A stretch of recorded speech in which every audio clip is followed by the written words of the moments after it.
Operation Sindoor நடந்தது என்ன, அடுத்தது என்ன? Major Madhankumar, Annamalai ex IPS பங்கேற்கும் சாணக்கியாவின் உரைவீச்சு. ஜூன் 1 ஞாயிறு மாலை 6 மணிக்கு RR சபா, மயிலாப்பூர், சென்னை.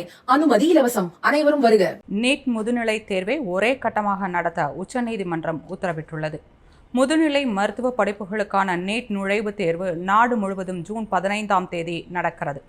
காலை 9 மணி முதல் 12:30 மணி வரை முதற்கட்டமாகவும், மாலை 3:30 மணி முதல் 7 மணி வரை இரண்டாம் கட்டமாகவும் நடக்கிறது. ஆனால் சென்ற ஆண்டு நடந்த முதுநிலை நீட் தேர்வில் காலை நடந்த தேர்வின் வினாத்தாள் எளிமையாக இருந்ததாகவும், மாலை நடந்த தேர்வின் வினாத்தாள் கடினமாக இருந்ததாகவும் தேர்வு எழுதிய மருத்துவர்கள் தெரிவித்தனர். இந்நிலையில் இந்த ஆண்டும் முதுநிலை நீட் தேர்வு 2 கட்டங்களாக நடத்துவதற்கு எதிராக உச்சநீதிமன்றத்தில் வழக்கு தொடரப்பட்டது. ஜூன் 2ஆம் தேதி முதுநிலை நீட் தேர்வுகளுக்கான ஹால் டிக்கெட் வெளியிடப்பட இருக்கும் நிலையில் வழக்கை விரைந்து விசாரிக்க வேண்டும் என தலைமை நீதிபதி அமர்வில் முறையிடப்பட்டது.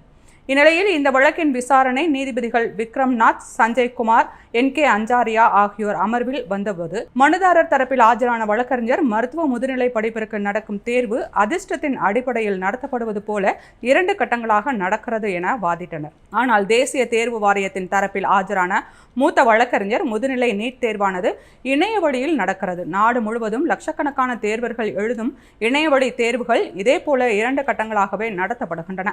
தேர்வு எழுதும் மையங்கள் குறைவாகவே இருப்பதற்கு இதுவே காரணம். குறிப்பாக அதிவேகமான வைஃபை வசதி மற்றும் கம்ப்யூட்டர் போன்றவற்றை கொண்ட தேர்வு மையங்கள் மிக குறைந்த அளவிலேயே இருக்கின்றன. 2.5 லட்சம் தேர்வர்கள் எழுதும் இந்த தேர்வை ஒரே கட்டமாக நடத்த வேண்டும் என சிலர் மட்டுமே நீதிமன்றத்தை நாடியுள்ளனர். நீதிமன்றம் ஏதேனும் உத்தரவை பிறப்பித்தால் அது தேர்வை பாதித்து சேர்க்கையை தாமதமாக்கும். 2 கட்டங்களாக தேர்வு நடத்தப்பட்டாலும் யாருக்கும் தேர்வு வாரியம் பாரபட்சம் காட்டுவது இல்லை என்று வாதிடப்பட்டது. அப்போது நாடு முழுவதும் பல லட்சக்கணக்கான மாணவர்கள் எழுதும் இளநிலை நீட் தேர்வு ஒரே கட்டமாக நடக்கும் போது முதுநிலை தேர்வு மட்டும் ஏன் 2 கட்டங்களாக நடக்க வேண்டும் என, ஏன் கணினி வழியில் தேர்வை நடத்த வேண்டும், எழுத்து முறையில் தேர்வை நடத்த முடியாதா என நீதிபதிகள் அடுக்கடுக்கான கேள்விகளை எழுப்பினர். மேலும் ஒரே நேரத்தில் அனைவரும் தேர்வு எழுதக்கூடிய வகையில் ஒரே வழியை தேர்வு வாரியம் கண்டறிய வேண்டும் என நீதிபதிகள் அறிவுறுத்தினர். இதற்கு ஜூன் 15ஆம் தேதி நடக்கவுள்ள முதுநிலை மருத்துவ தேர்வை ஒரே கட்டமாக நடத்துவதற்கு இன்னும் 900 தேர்வு மையங்கள் தேவைப்படும். அவற்றை தயார் செய்வதற்கு குறைந்த கால அவகாசமே இருக்கிறது என தேர்வு வாரிய தரப்பில் வாதம் வைக்கப்பட்டது.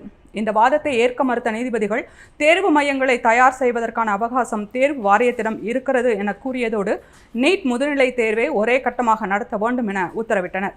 ஒருவேளை இதில் ஏதேனும் சிக்கல்கள் இருந்தால் மீண்டும் நீதிமன்றத்தை நாடலாம் என நீதிபதிகள் அறிவுறுத்தினர்.